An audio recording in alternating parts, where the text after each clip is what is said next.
Hello, I'm Hal Lublin. And I'm Mark Gagliardi.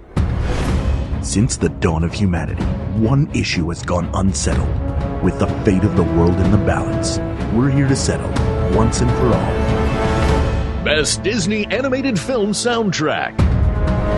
That's right. Don't worry, everyone. We got this. Podcasts should have a theme song. Podcasts should not have a theme song. Yes, they should. No, they shouldn't. They sound good. Yeah, but people are just going to skip past it. You know what? You're right. We got this.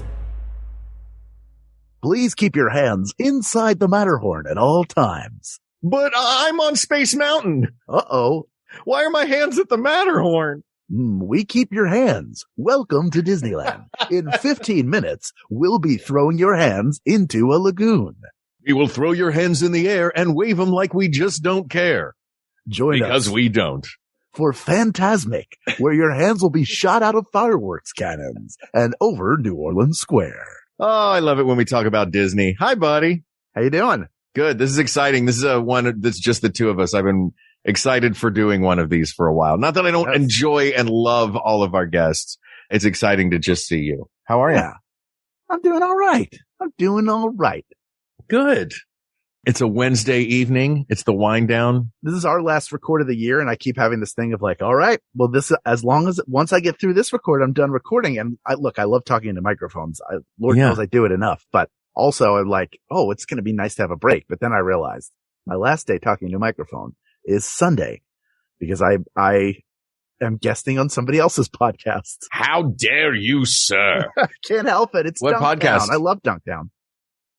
All right. Fine. Listen to Well, Dunktown this is exciting for us to have our last record of the year. Yeah. That's why I decorated my whole apartment, just so that you could see it behind me on the Zoom. The Christmas show begins in 5 minutes. Your hands are already there in a garbage can. Try to find your hands. No checking rings. That's cheating.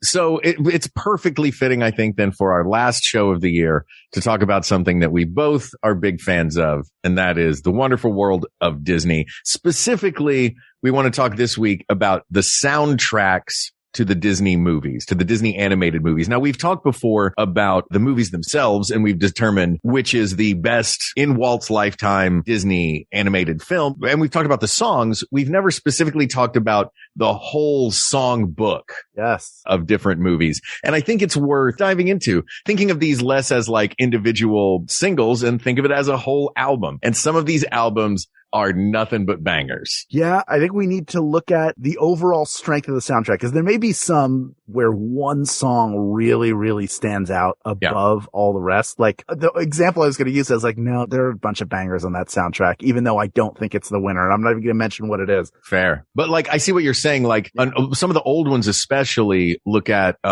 Sleeping Beauty. Sleeping Beauty is a classic, but there's only really one classic song in it. And they didn't even write the music for it. It's Tchaikovsky, which is Once Upon a Dream. Yeah, but I don't think we need to mention every single movie here. No, that's why I've already whittled it down to a few that I think are real contenders for this. And there's a really good run right in the middle. If you don't mind, I think it would actually be kind of fun because looking at these, it almost has an arc to it. It starts strong. And there's a gradual crescendo to an epic period of songwriting for these Disney movies. And then it sort of fades out for a while with some new punctuation popping in. Does that work for you? Sure. I was going to take us back to Snow White and the Seven Dwarfs. Anyway, the reason being that while the songs are really good, it doesn't have later on, once we get into the renaissance of the late 80s and early 90s, we reach a complexity in the songwriting. Yeah. And it's much more Broadway.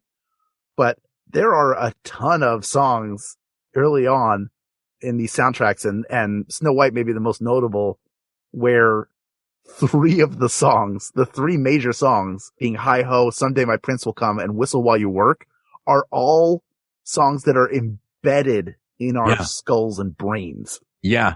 And that Snow White in particular has so many of them. And you can even listen to them now considering Snow White's insane high-pitched, falsetto soprano voice in some of these songs, like I'm Wishing and Someday My Prince Will Come. But yeah, I mean, these are, who doesn't know? Hmm? I mean, these, and a lot of these early ones, Pinocchio, I would argue, is another one of the early ones, but it doesn't benefit from as many, but it's got arguably the best one ever. This one just came 2 years later. That's 1940s Pinocchio with When You Wish Upon a Star. I mean, that's the sting that they use for their vanity card, for the Disney vanity card. Every single one of these movies has a song from Pinocchio launching us into that movie. Yes. That said, the only other real memorable song I think from Pinocchio is I've Got No Strings. Yeah, I think that's fair. You know, which is a really fun song, especially the whole production number of it. There's the German verse and the French verse, and like there's all these, all of Europe attacks Pinocchio in the course of this song. And it's a really fun number, but it doesn't have the volume of classics that Snow White has. As an overall soundtrack, I don't think it has what we need it to have. No. The princesses are well represented in this, I gotta say, too. Sure. Because the next one that, we go through the 40s and World War II happens and they got behind on some things. Then a couple of movies come out that have one or two good songs. I'm looking at what came out then, Saludos Amigos and some of these that weren't entirely animated films. But the next real kicker is Cinderella in 1950. And there's some this is another one that has just a ton of classics in it.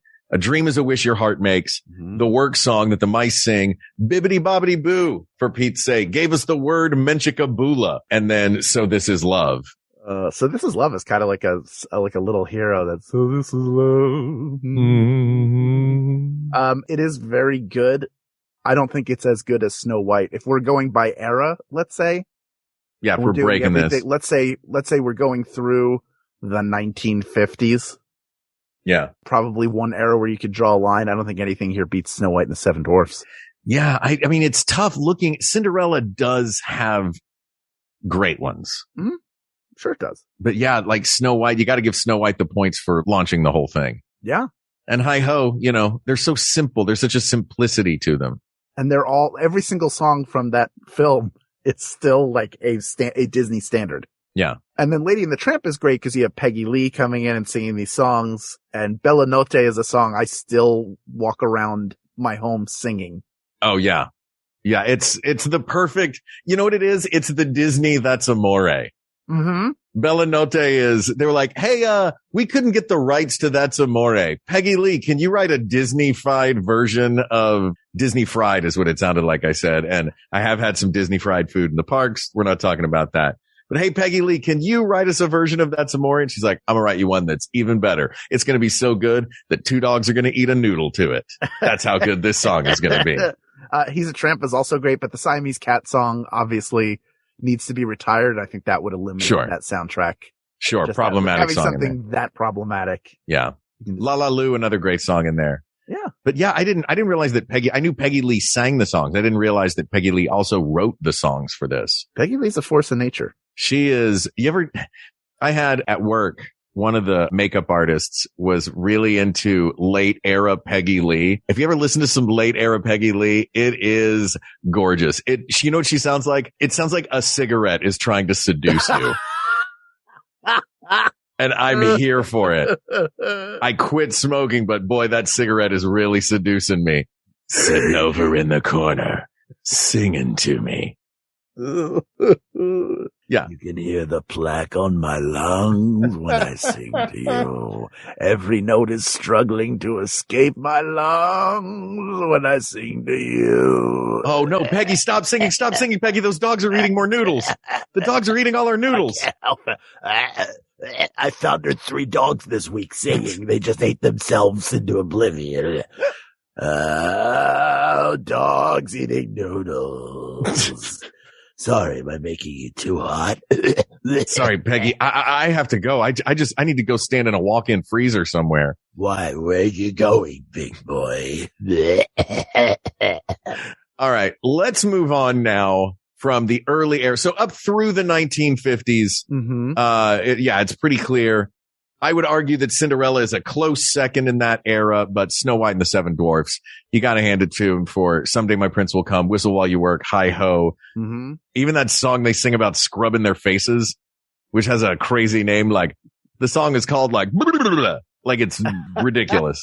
There's only one real contender in the 1960s, and that is the winner of our best Walt Disney animated film made during Walt's lifetime. Yeah. Of course, I'm talking about The Jungle Book.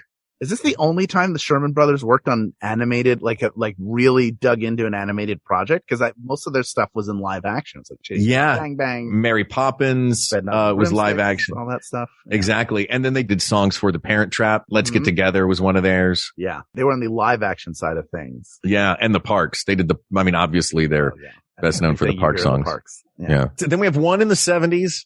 And that's Roger Miller did the music. But I kept this one on the list because there's not a lot of huge songs in Robin Hood, but it's such a cool, weird sound for a movie. You completely cut the Aristocats out of this. The Aristocats is terrible. The Aristocats feels like it was a money grab after 101 Dalmatians. And 101 Dalmatians had one amazing song in it, which is Cruella de Vil. But yeah, you have everybody. What do you have in the Aristocats? You have Everybody Wants to Be a Cat. Yeah. You've got Thomas O'Malley Cat. Yeah. That's pretty much it. You don't want to do that Fox and Hound song? There's a dead canine by the side of the road. Fox and Hound does have that one. They do have that one great, Best of Friends. Yeah. There's not a lot of these that are where the songs, there's a couple where the songs are like music playing over a montage with a omniscient narrator singing. Yeah. It happens later on in one notable one that I think is a that's really Robin good Hood. one. Yeah, Robin Hood's the same way. It's Roger, but he's on screen. He's the rooster. The rooster. Yeah, I just think that's really fun. It's Roger Miller who writes amazing music. He wrote Big River and he wrote King of the Road. So let's get this guy that talks like this to tell the story of Robin Hood, shall we? You sure you don't need me for this? Peggy, I got this. Yeah. Peggy, you were here in the 50s.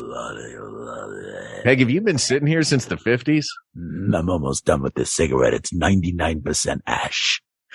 All right. So that's everything leading up to the big guns. Yes. So that is the crescendo I was talking about before, leading us to the Disney Renaissance. With a couple of exceptions, Alan Menken just spent the next 30 years crushing Disney movies. So do you want to go through just the Menken verse? And I know we dipped back into it with Tangled. We came back for Tangled. Mm-hmm. Yeah, let's do everything up through.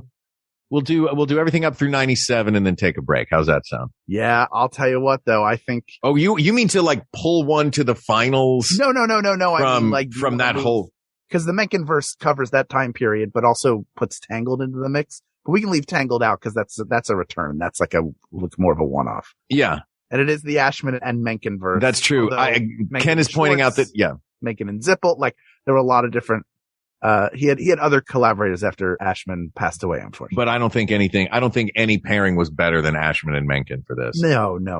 I mean, it's tough. Their three movies together are my three finalists as much as and I feel like we have to give lip service to The Lion King, but the song that came out of that was played on the radio all the time is the song that least belongs in that soundtrack. Can You Feel the Love Tonight? Which is Can You Feel the Love Tonight? And I get where it fits into the narrative, but it's such a departure from every other piece of music in that movie, which is essentially, these are all Broadway musicals. We're now moved into the era where they're all Broadway musicals. Yeah. And for those who don't know, just to point out the timeline here, 89, The Little Mermaid came out, and then it was just a run of them up through Mulan in 1998. So almost a 10-year period of Alan Menken doing the music, with the exception of The Lion King in the middle, where Elton John and Tim Rice did it. Yeah. And there is an Elton John song in the middle of the movie, and it's a fine Elton John song. I have nothing against the song, but to me, it breaks the reality of the film in a way for me. It breaks the musical reality of the film because it's so different to me than the other tracks on that soundtrack. It does sound really it does have a very mid-90s Elton John sound. Yeah. Which is, I mean, it makes sense. It's Elton John in the mid-90s writing it. Right. And there's certainly an instrument quality to the songs in there that you also, there's an instrumentality. I don't think that's a word, but instrumentation. I'm making it now. No, there's a quality to the instruments that are used in Can You Feel the Love Tonight and Circle of Life, where it feels like there's crossover there. However, it just feels like a human song in the middle of an animal film. And that to me Wow. That takes you out of it that much. That would take me out of it. I also think that the 3 films before it each had a better soundtrack. Yeah. I do want to point out though, I think that the instrumentation I loved in The Lion King because it's because it's the Serengeti in Africa. I agree. We get all those drums and I forgot who did the score for it. We're looking at the songs from each of these movies specifically, but the drums in it and it's all the drums at the beginning of Just Can't Wait to Be King are some of the best, like, kickoff of a song ever. But I think you're right. Hans Zimmer, thank you, Ken. Hans Zimmer did the score for it. Yeah. I don't think that it beats the Ashman and Menken. The 3 films that came before that, which I would argue I think you're right, are our 3 biggest contenders. Before we dig into those, I just want to say that I feel like people who will argue for like a Pocahontas or Hunchback of Notre Dame or Hercules or Mulan. Please, Notre Dame, Hal. It's not a football team. Notre Dame. Of Notre Dame. There you go. The Hunchback. I feel like their argument would be more for either one song or 2 songs rather than the whole thing. Like, oh, I love Go the Distance. And Hercules has a lot of great stuff with the muses. Yeah. The muses, the gospel music that Zippel and Menken did for that, like, stylistically having the Greek muses be a gospel trio and having them sing incredible gospel music is super fun. Mulan has one great song and some mostly forgettable ones other than Reflection. One great song is Reflection? I think the one great song is Reflection. Because I like I'll Make a Man Out of You. I think that has a really good, that's a good song. Yeah. It's kind of like sneaky good. But I think overall, there's just no way it compares even to The Lion King. Like if it can't beat The Lion King, there's no way it's touching the other ones. I will say though, before we jump back to, I love that we're just kind of dancing around our big 3. Well, you know what? We can save them for the end. Might as well. Oh. So we'll keep going on this route that we're going now. Hunchback to me, I think is absolute perfect musical theater Disney movie writing. Every song on that tells the story in such a beautiful way, starting with Bells of Notre Dame, which is a walk through the entire exposition of the song, leading to Clopin's crazy high note at the end. You've got the 2 main characters' I Want songs are both beautiful, which is Out There for the Hunchback for Quasimodo and God Help the Outcasts for Esmeralda. Both of those songs, when I first saw the movie, one of them gave me chills and one of them made me cry.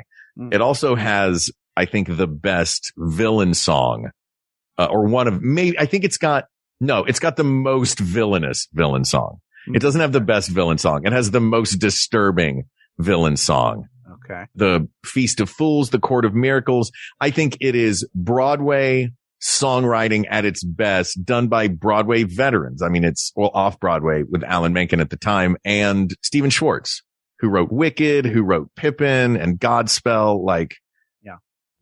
I think that is, for me, it personally is my number 3 on the list. Okay. But I understand that it's almost more Broadway than Disney. Does that make sense? Yeah. I'm trying to separate the movie from the soundtrack, but it's really hard. I never really locked in the Hunchback of Notre Dame. Yeah. Like that run of Pocahontas, Notre Dame, Hercules. I loved Mulan and then Tarzan. Like that run of movies. I felt like I was just aged out of it. And, I was old enough. I was 14 when Beauty and the Beast came out and I loved it. Yeah. Cause there was something about it. I don't know. Some of them are timeless. Some of them are I feel like some of them you had to be the right age to watch them when they came out. Sure. And then they brought you in, and that's perfectly fine and great that those exist. Yeah. I just happen to be a year younger than you, but also Disney movie wise. I mean, and music wise, I was still in Kids Unlimited when I was 15. So sure, I was, you were in the craft. I was the target audience for Anastasia. And I think I was a high school senior when that came out. And they got Meg Ryan. And Hank Azaria as Bartok the Bat. I mean, Christopher Lloyd as Rasputin. It's inspired. It's delicious. Delicious at that age. Oh, okay. So that run right there, Pocahontas, Hunchback, Hercules, Mulan, that is the end. Actually, the Hercules is the end of the Menken era. And then, Zippel he's the crossover between Hercules and Mulan. That's 1998. That feels like the end of an era. 1998 feels like the end of that era. And then bam, 1999 hits. This is the one I was talking about earlier, where it isn't so much the characters that sing the songs as the songs were actually written not specifically to be slotted into the film, but just as general impressions by Phil Collins for Tarzan. Didn't work for me. It didn't work for you? No. Because it's funny. Like the problem I had with the Lion King soundtrack times every song on the, like all the songs. Like that it was all human songs. Oh, you liked, everybody loved Circle of Love. Everybody loved, not Circle of Light. Can You Feel the Love Tonight? Here's a whole soundtrack of Phil Collins doing it. And that to me didn't work. Yeah. No, I can see that. There has to be a Disney element to it for me. Like a really strong Disney element. And I don't feel like a lot of those songs are going to make it out unless you are going to Tarzan's Treehouse. That's the only place you'll hear them. But that's not something that would be, I don't know. It just doesn't feel iconically Disney to me. Like it's some funny. Of these songs do. To me, it does feel iconically Disney, but it took 20 years for it to happen. Because in the moment, in watching the movie, I agree with you in that moment. It was because I had been used to a decade of Disney musicals like Broadway musicals where the characters themselves sang. Right. And this became, Phil Collins singing over the top. They did it later in Brave as well with a couple of really cool Celtic songs in that. But yeah, I would agree that it had that sense of sort of pulling me out of it, almost like they had made a soundtrack after the fact. Yeah. That said, the song You'll Be in My Heart has grown to be one of the Disney classics to me from seeing it a million times in parades and fireworks displays. They actually love to use that. It's a really good song. And that song has become more iconically part of the Disney canon well after the movie and dissociated from the movie, I think. And I think that's why that's why that soundtrack can't win. Yeah. If that soundtrack can't win because it sounds like a modern artist just playing their thing over the top of a movie, Lilo and Stitch probably isn't going to win, because even though the Ho'omalu songs, Hawaiian Roller Coaster Ride and Hemele no Lilo, both of which I highly encourage, if you don't know them, to reach out and listen for. Hawaiian Roller Coaster Ride is the one that begins with the it's just a fun Hawaiian tune, but most of that soundtrack is just Elvis recordings, which I don't disagree with, but no, that's fine. There's nothing wrong with how a soundtrack is put together, but for it to be the best, there's just going to be a high standard because it's Disney. Yeah. I actually want to take a break here. Great. And then after the break, we got 4 princesses in a row with some killer soundtracks. And then we're going to finally talk about the big guns in the room. That's right. We'll be right back. Hi, I'm Annabelle Gurrich. And I'm Laura House. And we're the hosts of Tiny Victories. My tiny victory is that I sewed that button back on the day after it broke. We talk about that little thing that you did that's a big deal to you, but nobody else cares. Did you get that Guggenheim Genius Award? We don't want to hear from you. We want little bitty tiny victories. My tiny victory is a tattoo that I added on to this past weekend. Let's talk about it. My victory is that I'm 1 year cancer free. But my tiny victory is that I took all of the cushions off the couch, pounded them out, put them back, and it looks so great. So if you're like us and you want to celebrate the tiny achievements of ordinary people, listen to Tiny Victories. It's on every Monday on Maximum Fun. Are you feeling elevated levels of anxiety? Do you quake uncontrollably, even thinking about watching cable news? Do you have disturbing nightmares, only to realize it's 2 p.m. and you're up? If you've experienced one or more of these symptoms, you may have FNO, news overload. Fortunately, there's treatment. Hi, I'm Dave Holmes, host of Troubled Waters. Troubled Waters helps fight FNO.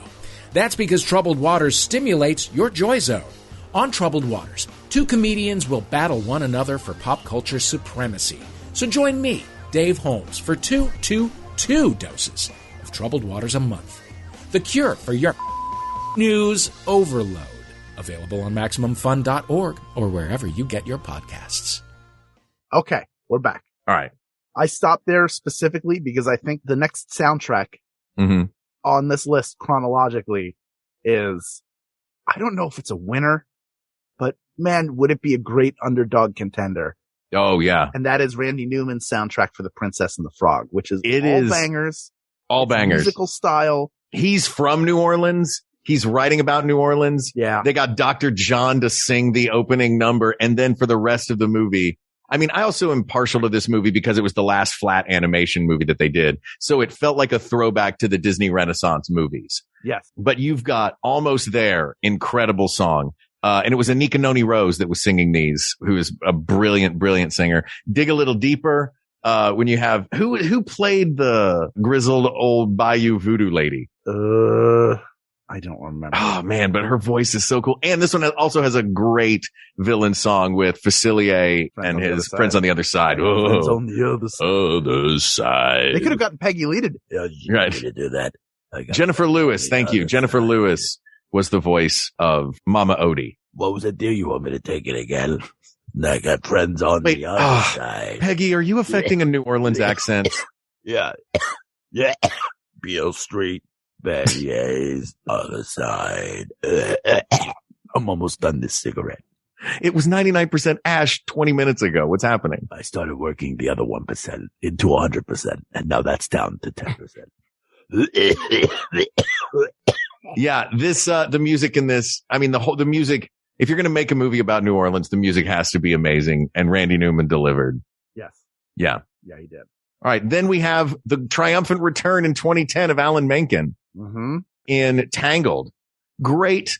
I don't think it's a contender with the other ones, but it has some really fun songs. It's got a little more pop sort of guitar sound to it than the other ones did. You've got I See the Light, When Will My Life Begin? The villain song is Mother Knows Best, sung by Donna Murphy, who's awesome, old Broadway diva who's great. And I've Got a Dream, which is Brad Garrett and a bunch of grumpy villains singing about their other passions in life. And it is a wonderful tune. I do love I See the Light. I think it's really, really good. It's really pretty. And it's not a hard song to play on the guitar, which I like. Exactly. If you can play it. Yeah. That makes it fun. But it's an easy like song to play, and it's a simple tune. It's very pretty. All right. I think I have a controversial take on the next film, which is Frozen by maybe the greatest modern songwriting duo that exists. Mm-hmm. And that is that there are a couple of songs on this soundtrack that are phenomenal. That being Let It Go. Mm-hmm. Love is an Open Door is fantastic. I mean, all the songs are very good. Do you want to build a snowman? Great. Yeah. Do you want to build a snow? I think there are like 3 songs that are so memorable that you don't realize that maybe you don't remember as much the other songs. And I don't know if that's good or bad or just a function of how popular it was. I mean, it is a great soundtrack. And Let It Go was everywhere. Yeah. I can just mention Fixer Upper. I do like Fixer Upper. It's a cute song. It's the trolls rolling around singing Fixer Upper. So he's a bit of a fixer upper. Yeah. Yeah. I think you're right. I think Let It Go is the 800-pound gorilla in the room of this movie who may have pulled some of the other ones along with it. But the Lopez's are the best thing going right now. I think we can talk about Frozen 2 right now too, which has Into the Unknown, which is a brilliant song. And then the Jonathan Groff song. Lost in the Woods. Has Lost in the Woods. So good. Where in the movie, it looks like a 1980s music video. Yes. I also encourage you to watch the 2 things that come out of this. Watch the movies Ashman, which is a documentary about Howard Ashman, and watch The Making of Frozen 2, because it really digs into the songwriting a lot. And the Lopez is talking about how they wanted all the chord progressions in Lost in the Woods to sound like old 80s, like Peter Cetera or Survivor, like all those power ballad 80s songs. And it shows off how well Groff sings. Yeah. It shows off his voice. But before Frozen 2, in the interim there, we had Moana with Lin-Manuel Miranda and a couple of other writers. Big song from that being How Far I'll Go. Yeah. And The Rock singing You're Welcome. And both great. Jermaine Clement singing Shiny. It is. Yeah. It's like, these are more of those ones where there's like 3 great songs. Yeah. How Far I'll Go is perfect.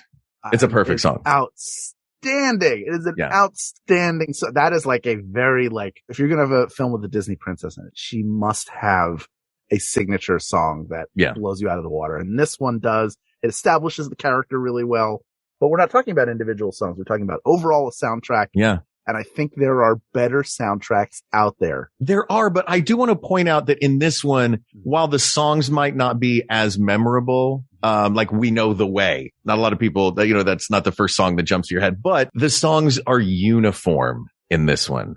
In that, you know what I mean? They all fit that Polynesian vibe that they create.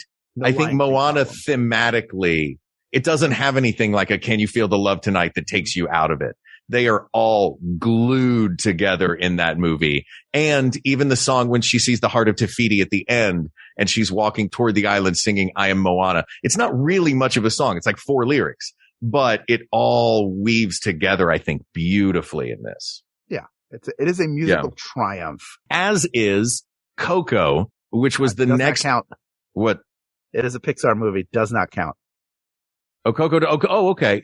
And Soul. Both Pixar movies. Coco and Soul. This is, none of the Pixar movies are really like musicals anyway. Cannot allow them in here because it's unfair. Number one, I would pick Coco over any soundtrack on this list. Really? I think it is so good. It's such a great exploration and a way to introduce people to a culture they may not be familiar with or only know maybe anecdotally. Mm-hmm.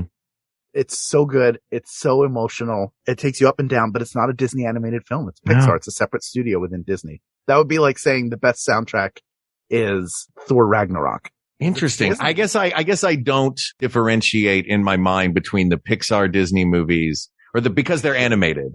Like I definitely differentiate between Star Wars and Marvel and Disney animated films, but they, the difference. If I show you with some exceptions, like Wreck-It Ralph is a lot closer to a Pixar movie than what we would consider traditional Disney animated. And that's more Pixar's influence on Disney than anything else. But Pixar is a animal unto itself. And I think we have to pull Soul as well, which won the Oscar for its music. It was great. I mean, a lot of these won Oscars for their music, but Batiste's version of It's All Right is amazing, and the jazz pieces that he wrote. The fact that it was 9 Inch Nails that wrote all the Heaven music is amazing. Yeah, it's so good. I'm removing them from the list. I'm deleting them from your show. Wow, you are like tempted.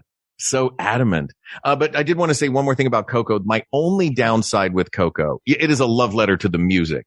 Like literally the plot of that movie is music will save the world. Correct. And connects us. And so many of those songs though I think are too short for me. You know what I mean? Some of the songs are a lot of the songs in Coco. There's so much music throughout. There's Remember Me. And then there's a lot of songs that are like 45 seconds long. La Llorona is longer. Yeah. But here's the great thing. Billy Joel used to say this a lot when he started stop doing concerts and started doing more like lecture tours. Mm-hmm. So he would say a well-written song can be played in any style. And he would take songs that he wrote that he thought were well written and play them like in a classical style or a honky tonk style. You hear so many different versions of Remember Me in this, from a solo guitar to the overproduced. There are so many different versions of that song in there. That's a hallmark of a great song. Ken he's constantly, during this one, he's not going to stop. I know. His keyboard is smoking. I know. It's fun. Message. He's mentioning Oliver and Company. Oliver and Company is not on this list, and there's a good reason for that. There's a good song in Oliver and Company, and it's really Why Should I Worry? And that's pretty much it. Yes. Yeah. All right. So do we want to take any of these movies? You want to take Frozen because it would be weird not to take Frozen because as an overall, it is a powerhouse of a soundtrack. The more you explore it, you go, oh, that's right. There are even more songs that are. Yeah. We started, you were at the beginning, you were like, Frozen only has Let It Go. But and I was like, oh, Love Is. It was in the shadow of all the other ones. So right now, before we get to the big three, and the big three are the Ashman and Menken, there's no question that they're the big three. And there's also no surprise that they are the big three. And that is, of course, do we have anything that can contend against these? The Little Mermaid, Beauty and the Beast, and Aladdin.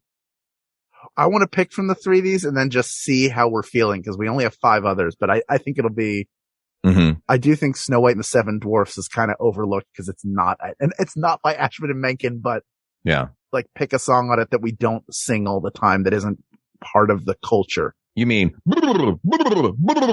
Yeah, that's the song. That's the only song I really remember from it. But I do want to say though, from before I said my personal number 3 was The Hunchback. And surprisingly enough, even though I did the show as the genie on stage, I think that the soundtrack to Hunchback edges out Aladdin for me personally. Really? It might they're all so good on Aladdin. Every song in Aladdin is brilliant. I just happen to like the arc of Hunchback of Notre Dame musically, the way that it fully tells that story. But let's talk about Aladdin.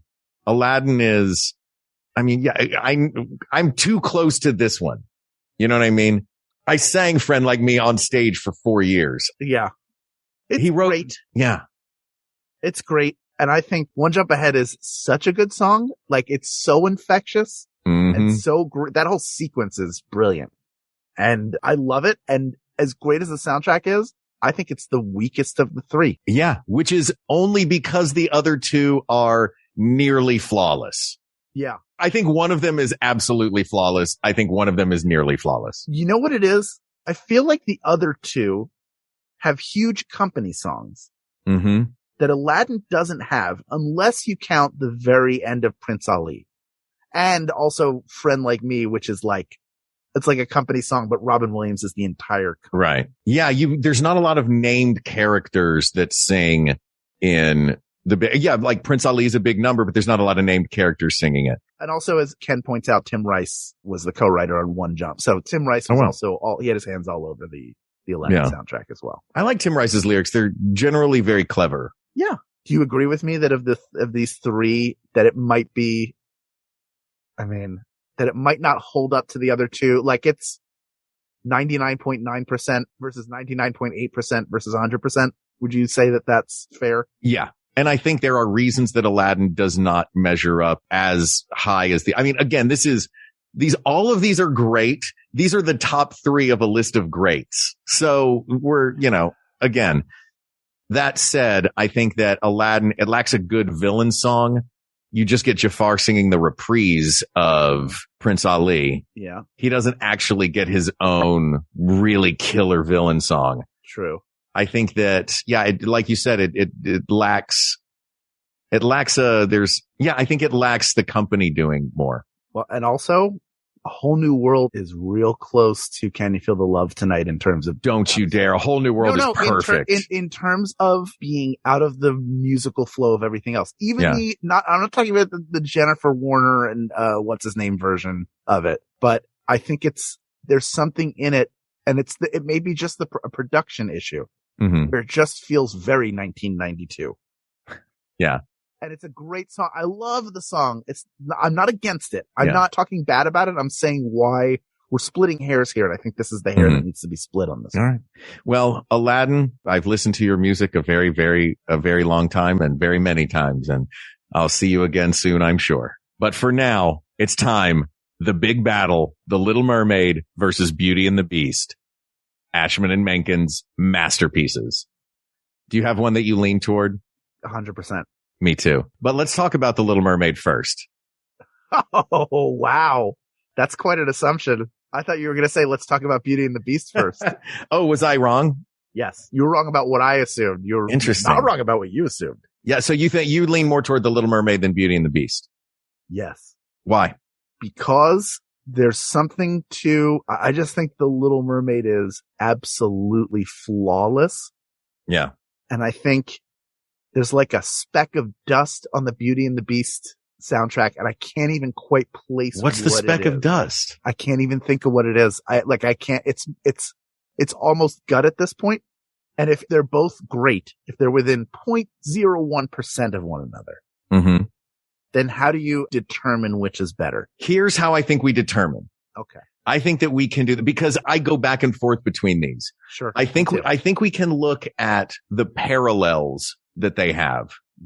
And I think we can look at the parallels. I think that we can break this down into the things that they have in common, and we can almost pit them one-on-one against each other. Okay. Make sense? Yeah. Okay. Because we're now, this is going to be the winner of this is going to be the winner.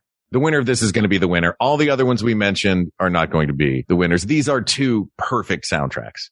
Okay, I agree. Here, and it's interesting, starting off, we've got a sort of interesting dilemma because I think that musicals often have an opening number that sets the stage for the whole thing. And then they have a main character I want song, right? Well, in the case of Beauty and the Beast, there is an epic opening number, but there's not a standalone protagonist I want song. It's all rolled into that big opening number. in The Little Mermaid, they have the best I Want song of all time in a Disney movie, but Fathoms Below is it's a negligible opening number, I think. Sure. And you then know what I mean? Daughters of Triton also, like the Daughters of Triton song. You know what I mean? Because you've got Belle, which is the epic opening number. And I think Belle is a perfect song. It sets up every character, who they are, what they want. It sets up every character in the village. But then you've got to pit that against Part of Your World, which is arguably the best I Want song that Disney ever did. Yeah. You know? Yep. So maybe we come back to that. Maybe that is the final battle. Let's look at the villain songs then. There's just Gaston is a great song. It just doesn't hold a candle to Poor. Does not hold a candle. And a lot of that is Pat Carroll, but yeah, it's also, but Poor Unfortunate Souls is perfect. I mean, come on, it's Poor Unfortunate Souls. Who doesn't want to perform that at karaoke? Yeah. It's a great karaoke song. Yeah. Yeah. It's great. It's a great Maurice Crisis number. Mm-hmm. I'm a big fan. So I think the edge definitely goes to The Little Mermaid in that. I think that the Falling in Love song. So you've got the Falling in Love song. You've got Kiss the Girl versus Beauty and the Beast. And Something There is also a Falling in Love song. Yes. I would say Something There is the Falling in Love song. And then it's like an alley-oop. So Something There is throwing it up. And then Beauty and the Beast. And Beauty and the Beast dunks it. Dunk. Yeah. Yeah. It really, because they are rapid fire in the movie too. Yeah. So I think Beauty and the Beast gets the edge there as much as I love Kiss the Girl. Yeah. Kiss the Girl's beautiful, but I think Beauty and the Beast is also, it's Angela Lansbury. It's the blue coat and the yellow ball gown and the swirling shot. Now we got to let's look at the showstopper number. Be Our Guest versus Under the Sea. Oh, I know, it's so hard. I think I like Under the Sea more. See, I think I like Be Our Guest more. Because I'd rather sing Under the Sea is why. I feel like it's a little catchier. Be Our Guest is great. It's probably a better, because it's the next company number, right? Because you have sort of a company number in Belle. And then you have your next company number in this. This is like the masquerade of. Yeah. Basically, it's all the dancers getting to strut their stuff. It's the dancers in the ensembles number. Yeah. It's, do you want to see the dancing silverware and plates and spoons and the grand finale of that's amazing, where the champagne pops and becomes like the fireworks in the dining room? Or do you want to see the underwater dancers, all the fish and sea creatures doing their big dance number with that great, spoken word part at the end, all the fun rhymes? And they're both sort of a version of like, I think you're gonna love it here. Yeah. Got that feeling of either like, here is why the sea is so much better than everywhere else. Or here is why this dining room is so much better than everywhere else. We're going to treat you so well in this house where you're a prisoner. Yeah. Well, they have the same job. Enchant you into the prison. It's like, true. Hey, she's in a watery prison. She's in her watery prison. She's enchanted by her watery prison. So, and then, Lumiere enchants her in her castle prison. What about, I think Beauty and the Beast gets an extra climax song that The Little Mermaid doesn't have, because the late movie song in The Little Mermaid is Le Poisson, which is hilarious and brilliant. And Renee Auberjonois is fantastic in it. And it's before Kiss the Girl, I think. Is it before? Yeah, it's before Kiss the Girl. So you don't have a big denouement. Yeah. The big climactic song in Beauty and the Beast, where the villain goes from being just Gaston to being the whole village that Gaston has riled up, is that mob song. Uh-huh. The dun dun dun dun dun dun dun dun dun dun dun dun dun dun dun dun, and just the beat of the driving nature of that song pushes you through to the finale in a way that The Little Mermaid doesn't have. But The Little Mermaid has the best villain song of all time and the best I Want song of all time. I think as a whole, the soundtrack for Beauty and the Beast is more cohesive, complete, and a better driving thing. But does that beat the best I Want and the best villain song being in the same movie? Yeah, I think it does. I think we have to look at the overall composition of the soundtrack. And I think you made an excellent argument for Beauty and the Beast. And, you kind of can't go wrong with either one, right? Yeah, they're both perfect. Two great options there. And I think you've made a compelling argument, and I'm not going to sit and be obstinate for the sake of being obstinate. There's no point in that. Where is my Hal? It's a new end of the year, new me. Ooh, we haven't even made our New Year's resolutions yet. I'm not getting into that. I think you have a fantastic argument there. And that is our winner. People of the World, the best soundtrack for a Disney animated film of all time. As of this moment, there are more to come. I hope millions more to come. Encanto just came out recently. I haven't seen it, but I hear the music's amazing in Encanto. Exactly. But until we see that, until we come back to do this again, and we're known to revisit topics and update them over time, Beauty and the Beast, its flawless composition, its wonderful numbers, it's Ashman and Menken at the height of their powers.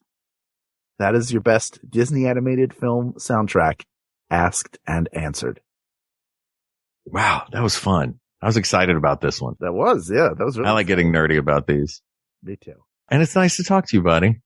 Likewise. This topic is closed, but there are many more topics to discuss. So please reach out to us on Twitter, or you can email us at wegotThisPodcast@gmail.com, or talk about the Disney soundtracks that you love. What didn't we mention that would be your top choice? Let us know at facebook.com/groups/WeGotThisPodcast. Thank you to producer Ken Plume, researcher Kate McManus, graphic designer Uri Kelman, and QA engineer Jen Alba.